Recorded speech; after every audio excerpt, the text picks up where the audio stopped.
Ang dalawang magkapatid na lalaki, na sina Joe at Danny, ay nag-e-enjoy sa kanilang libreng oras sa pamamagitan ng pangangaso ng mga hayop sa kagubatan.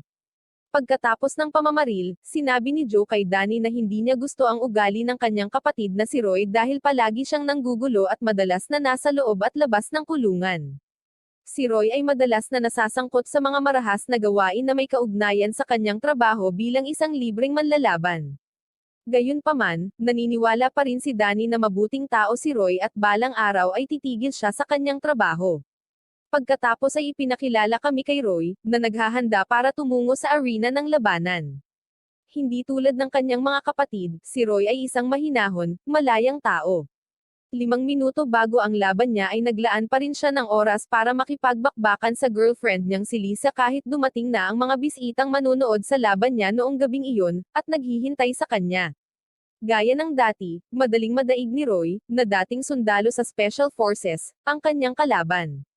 Nang nagawang patumbahin ni Roy ang kanyang kalaban, bumalik ito sa kanyang nobya at muling hinalikan ito, ngunit sa hindi inaasahang pagkakataon, hindi pa talaga sumuko ang kanyang kalaban, at dahil walang rules sa laban na ito, bumangon ang kanyang kalaban at binaliktad ang sitwasyon sa paligid.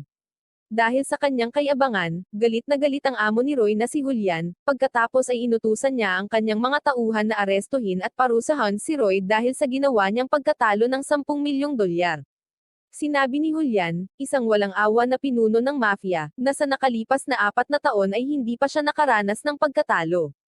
Ipinagpalagay ni Julian na humihina ang pagganap ni Roy kamakailan dahil sa sobrang saya niya sa kanyang kasintahan, kaya't kailangan niyang parusahan ito. Pagkatapos ay pinatay ni Julian ang kawawang babaeng iyon sa harap niya mismo. Pagkatapos, dinala ni Julian si Roy sa isang lugar na naging bodega, kung saan itinago niya ang mga kilo ng mga bihirang diamante na nakuha niya mula sa lupang minahan. Inutusan ni Julian si Roy na dalhin ang mga brilyante na iyon sa isang lugar na tinawag niyang Point A at Point B. Kung magtagumpay si Roy sa misyon, babayaran siya ng $1 milyong. Ang mapang-akit na alok ay naging interesado at nagulat si Roy, na nagtataka kung bakit siya pa ang itinalaga ni Julian samantalang mayroon siyang 12 ng mga armadong lalaki. Pagkatapos ay isiniwalat ni Julian ang mga dahilan. Itinuring niya na si Roy ang tamang tao para sa misyon dahil siya ay may mga kwalipikadong kasanayan sa pagmamaneho. Maliban dito, may 2 kapatid din si Roy na may background bilang sundalo at maaaring makatulong sa kanya. Ang huling dahilan ay dahil malaking kawalan si Roy sa kanya. Binyantaan din ni Julian si Roy na kapag tumanggi siya sa trabaho, hindi siya magdadalawang isip na patayin ang kanyang kapatid na si Joe, ang kanyang hipag, at ang kanyang pamangkin. Nalilito pa rin, tinawagan ni Roy si Joe. Gayunpaman, dahil masama pa rin ang loob ni Joe sa kanya, hindi niya sinagot ang tawag ni Roy.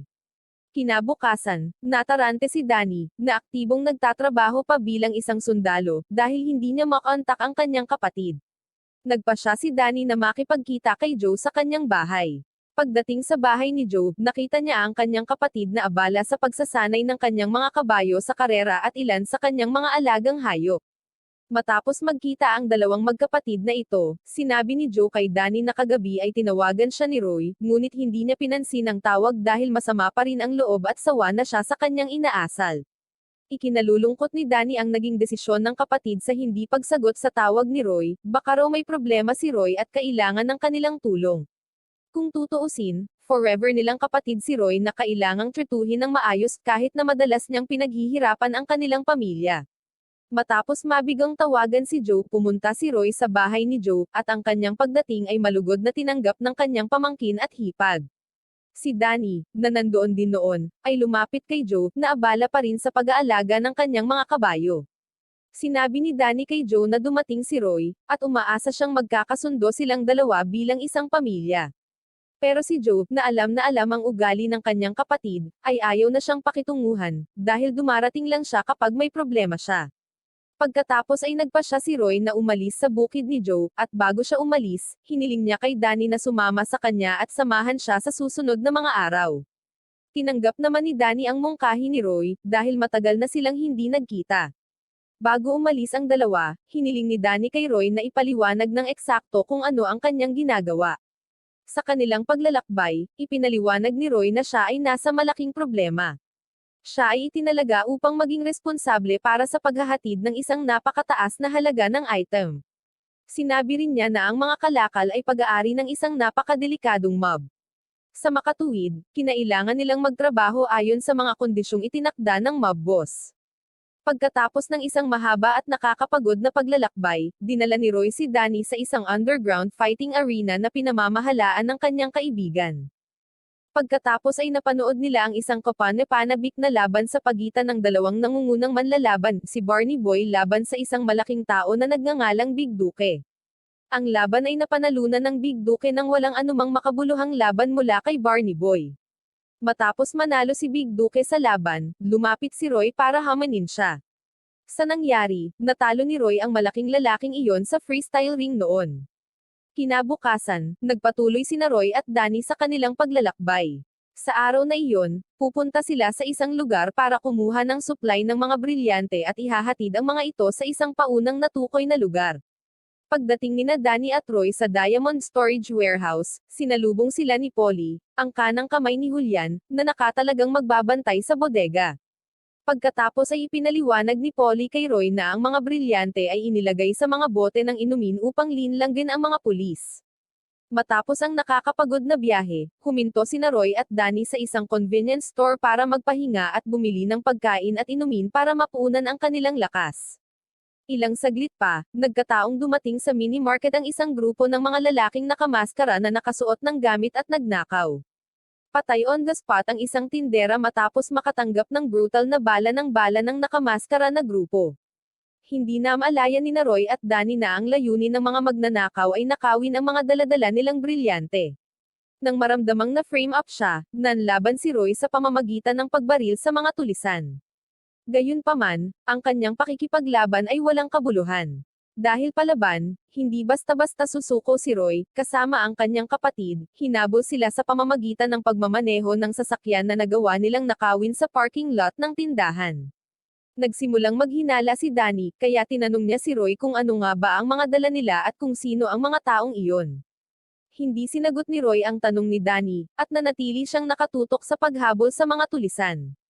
Ang malaking bilang ng mga kalaban na kailangan nilang harapin ay pinilit na itigil ni Roy at Danny ang paghabol.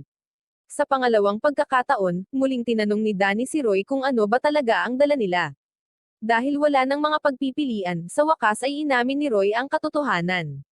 Ipinaliwanag niya na ang dala nila ay daan-daang diamante na nagkakahalaga ng humigit kumulang 50 milyong dolyar na pag-aari ng isang malupit na mafia boss. Nang gabing iyon, nakatanggap ng mensahe si Julian na hindi dumating si Roy at ang mga brilyante sa itinakdang appointment. Galit na galit si Julian, at inakala niyang pinaglalaroan siya ni Roy sa pamamagitan ng pagnanakaw ng mga brilyante. Isang katotohanan ang nabunyag, ang mga tulisan na nagnakaw ng mga brilyante ay mga tauhan ni Polly.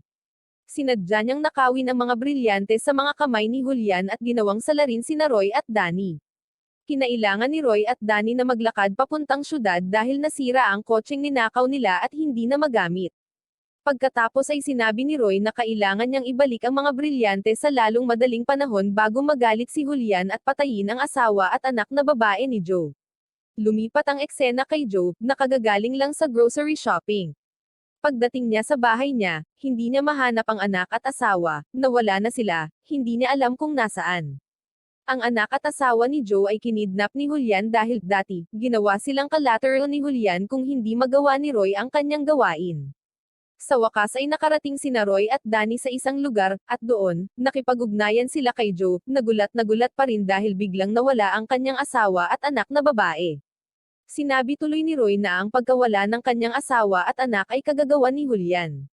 Nangako siya sa kanyang kapatid na ibabalik niya ang kanyang asawa at anak sa lalong madaling panahon.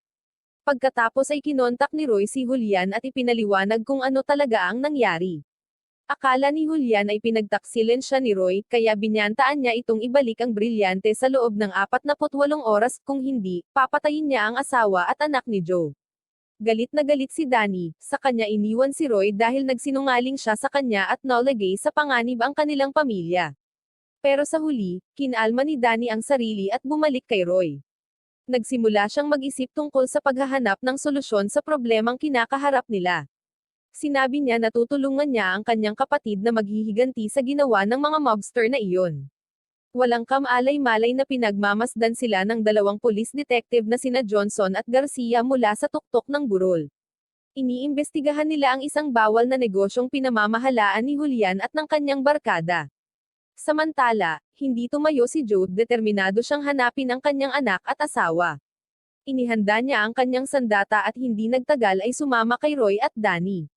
Pagdating niya sa kinaroroonan ng kanyang mga nakababatang kapatid, inatake ni Joe si Roy sa isang galit ng damdamin na matagal nang nakakulong. Mula sa malayo, patuloy silang pinagmamasdan nina Johnson at Garcia at naghihintay kung ano talaga ang kanilang gagawin. Nang maglaon sa araw na iyon, nagpadala si Julian ng isang larawan kay Roy, na nagpapakita ng asawa at anak na babae ni Joe na hostage niya. Dahil ayaw nang mag-aksaya ng panahon, dinala ni Roy ang kanyang dalawang kapatid sa punong tanggapan ni Julian upang iligtas ang asawa at anak ni Joe. Kinabukasan, dumating sila sa mafia headquarters, sa pangunguna ni Julian. Bilang isang dating sundalo na may nakamamatay na taktika at galaw, kumilos kaagad si Joe at inalis ang ilang bantay doon. Sa sandaling ang sitwasyon ay itinuring na ligtas, sina Joe at Roy ay pumasok sa punong tanggapan upang iligtas ang mga hostage, habang si Danny ay nagsilbing sniper upang protektahan ang mga galaw ng kanyang dalawang kapatid. Hindi lang sa labas ng headquarters naganap ang labanan, dahil sa loob pala ng gusaling iyon ay nagkaroon din ng kaguluhan sa pagitan ni Polly at Julian. Sa wakas ay inamin ni Polly na siya ang nagnakaw ng brilyante sa kamay ni Roy. Ginawa niya iyon dahil sa sama ng loob niya kay Julian. Ang negosyong diamante ay talagang pag-aari ng pamilya ni Polly. Pakiramdam niya ay hindi karapat-dapat na pamunuan ni Julian ang negosyo, na anak lamang ng kanyang tiyuhin. Naagaw ng kaguluhan sa labas ang atensyon ni Polly, at sinamantala ni Julian ang pagkakataong patumbahin si Polly.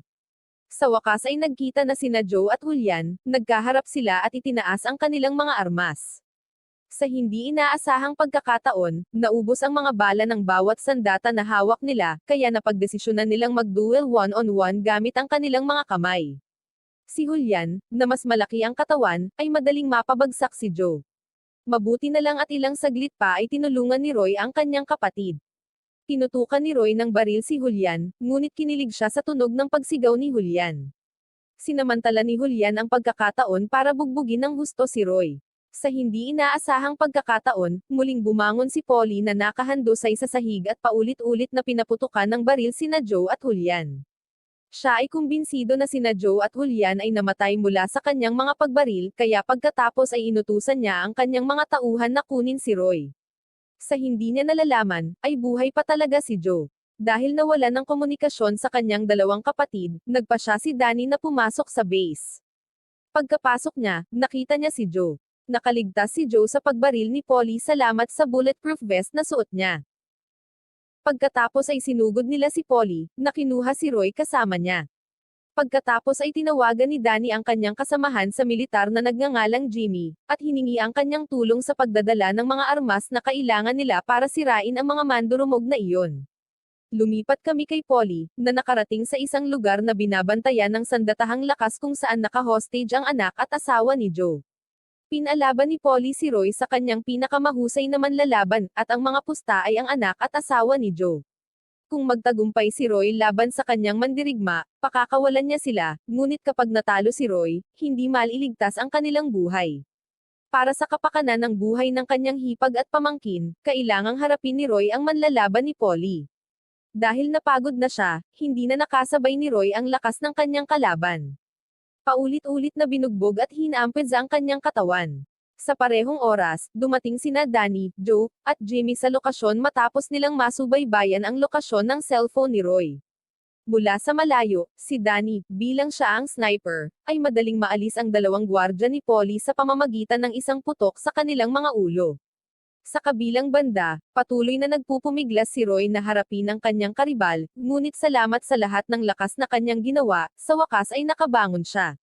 Nagtagumpay siya sa pagpapabagsak sa nangungunang manlalaban ni Polly. Pati na rin sina Joe, Danny, at Jimmy, na nagawang tapusin isa-isa ang mga tauhan ni Polly. Sa huli, nailigtas ni Joe ang kanyang anak at asawa. Na-corner niya si Polly na tatakas na sana. Gayunpaman, dumating ang pulis sa tamang oras bago siya nagawang patayin ni Joe. Di nagtagal, dumating ang mga ahente ng FBI upang arestuhin si Polly at kumpiskahin ang lahat ng negosyong kanyang pinatakbo. Nagpasalamat sina Agent Johnson at Garcia kay Joe at sa kanyang dalawang kapatid sa pagtulong sa FBI na mahuli ang mga kriminal. Sa pagtatapos ng kwento, muling naging maayos ang relasyon nina Joe at Roy. Nagpasya si Roy na huminto bilang isang libreng manlalaban at tutulungan si Joe na alagaan ang ranzo na pag-aari ng kanilang pamilya. Wow naman! Doon nagtatapos ang pelikula mga idolo, salamat sa inyong panonood.